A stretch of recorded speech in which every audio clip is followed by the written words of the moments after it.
I know what I want, lads, now. You know, that's the beauty of getting older. I know exactly what I want. I want maintenance men.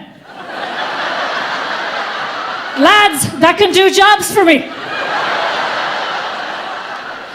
Because at any given time in my life, there's about a half a dozen jobs that need doing in the house. Painting and tiling and fixing and things that need to be hung, and this is what I want. I want lads that can do jobs for me. I actually get very excited if I even spot a maintenance man. I've got quite a large sitting room window now. In the middle of the lockdown, I spotted one across the road from my house. He was doing the gutters for one of my neighbours, right? He was up a ladder and he had a beanie on him.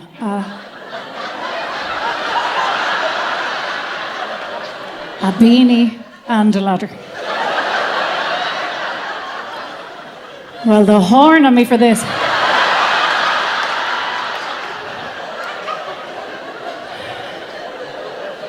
I was out the door like a bullet. Straight over. I said, how are you? How are you? How are you getting on there? He said, oh, Jesus, I'm great now. How's yourself? I said, oh, look it, I'm great apart from the anger. I said, listen, you're doing a fabulous job on those gutters. Are you looking for more work? And he said, yeah, no, whatever you need, I'm your man. I said, great. I said, do you see that house across the road there? I said, with the aerial on the top of it. I said, that's my house. Could you get that aerial down without killing yourself? And he said, oh, God, yeah, no bother. I'm like a monkey. I thought that was a bit weird. I said, okay. Will we move on? I said, okay, now I said, you can't hurt yourself. You can't fall and hurt yourself now because I have no insurance. And I'm looking at you and I don't think you've any insurance. And he said, no, I don't need any insurance. I'm very limber. I'm like a monkey. And I said, honestly, that's enough about the monkey. I said, what'll that cost me? I said, what would it cost me? And he said, I don't know, 60 quid. Oh, Jesus, I was ecstatic when I heard that. I had already had a quote for 300 quid from a lad who was going to come and take it down with a cherry picker. So I thought to myself, well, now, I've already had my cherry picked. I think I'll give the monkey a go.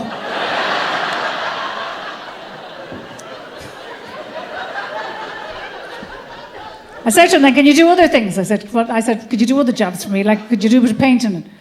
Oh, God, yeah, I could do a bit of painting for you. I said, what about woodwork? Oh, Jesus, I got an awful Pinterest addiction during the lockdown. Anybody? The woodwork, lads, paneling. I got addicted to paneling, have I see a blank wall, I will fucking panel it like that. Tongue and groove, batten board, shiplap. There's no blank wall left in the house. I said, would you be any good with the woodwork? And he said, oh, God, yeah. He said, I'm a carpenter by trade. Oh, Jesus. This was like the second coming.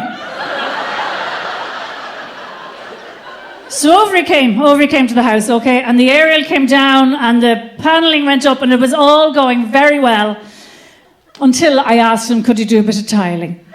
Mistake. Now, when I say tiling, I mean a tiny bit of a wall, right? The bottom half of a kitchen wall, literally. The top of it was fine, but the bottom had just gotten a bit grimy and it had never been tiled, and I had the tiles.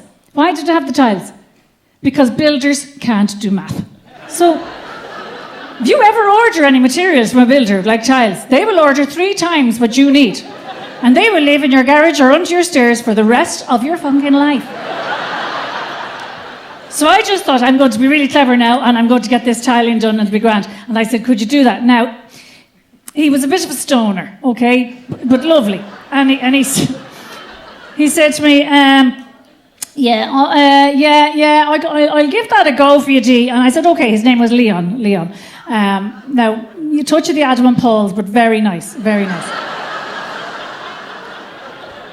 I went off for the day, and when I came back, the bottom half of the wall that was meant to meet the top, there was a gap of about 2 inches. And I said, oh dear, what happened here, Leon? And he said, very sorry, Dee. I had to measure from the bottom up, and I'm just a bit off there. I said, yeah. Okay. not to worry. I said, not to worry. You've done great work for me. I said, go on, sure. Look, come back to me in a couple of weeks and we'll work it out. A couple of weeks later, there was a knock on the door. Now, at this stage, I was fucking demented looking at the gap in the wall because I had had several people to the house who all came in and said, oh, this is very... What the fuck happened to your tiles? So I said, Leon, come in, love. Come in and look at the tiles. What'll we do about this? And he said, oh, yeah. I've been feeling very bad about that day. He said, would you go for a little cubed mosaic tile? You know, just a strip of them across the middle there. I said, yeah. Now, Leon, the rest of the room is just a plain white metro tile. Would it look a bit odd? He said, yeah, no, I see what you're saying. He said, the good thing is, when you come into the kitchen, it's not the first thing that you see. I said, no, it isn't. You come in and you see that wall and you go, oh, this is very, what the fuck happened to your tiles? He said, would you go for a strip of LED light? And then he said, actually, Dee, he said, I only called by to tell you that I'm thinking of going out on my own. Now, that threw me, because he was already on his own.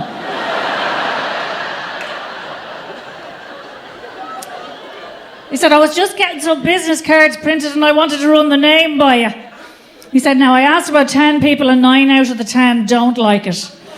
I said, okay, that's not great, Leon. But anyway, go on. I said, go for it. He said, I want to call my business Death to Maintenance. I said, Death to Maintenance. And he said, yeah, it's death to maintenance for you because I'm going to do your maintenance for you. Oh, I said, right. Well, now that you've explained it, it's very good. It's very good. But it does sound a bit like a terrorist organisation. Have you considered running with, if you pay peanuts, you'll get monkeys?